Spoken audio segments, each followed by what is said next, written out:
Ngayong araw nga pong ito ay hindi naman tayo masyadong busy. Kaya tayo muna ay gumala.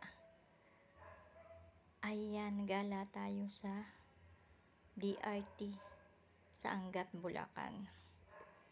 Ayan na po, pumapasok na kami sa DRT.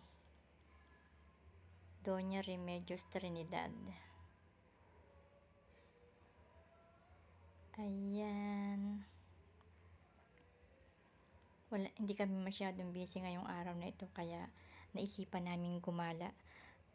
At meron kasi akong nakitang magandang park or resort dito sa may DRT, ang Mount Brehino. Pupuntahan namin ngayon. Tara, samahan nyo ako. Samahan nyo kaming umakyat sa Mount Brehino.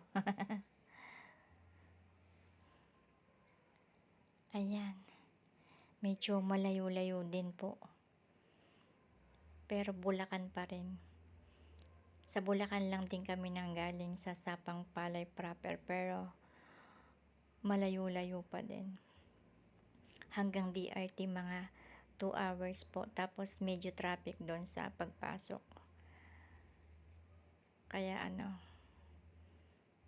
medyo natagal lang kami. Pero dito po tuloy-tuloy na, halos wala ang dumadaan.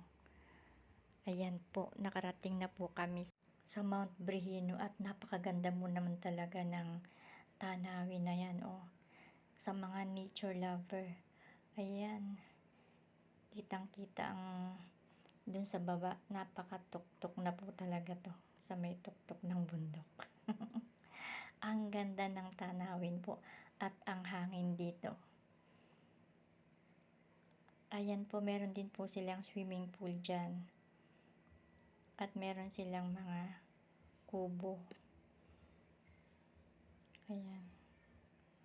May day tour at may overnight din po dito. Try nyo na po dito, napakaganda.